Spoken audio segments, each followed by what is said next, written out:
maganda ka na. Dadating yung mayaman kong boss.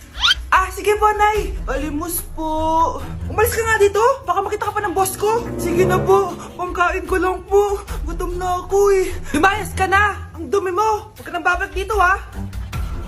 Ito. Bili ka na pagkain. Masasama talaga ugali ng mga yan. Thank you po.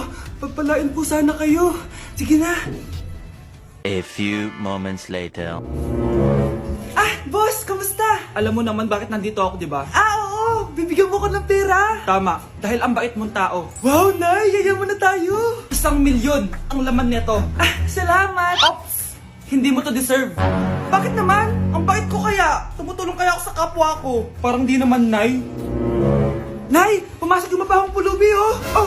Bakit nandito na naman yan? Boss, pinaalis nila ako kanina. Naalala niyo ba siya? Tauhan ko yan. Sinabihan pa akong madumi. Joke lang yun. Ito naman. Shh! Ibibigay ko to sa karapat dapat at hindi ikaw yun. Ikaw ang karapat dapat na makatanggap nito. Sa akin? Milyonaryo na ako! Hindi pwede to. Sa akin dapat yan eh. Kayo ang tunay na mababaho. Eto, 5 piso. Pampalubag loob. 5 piso!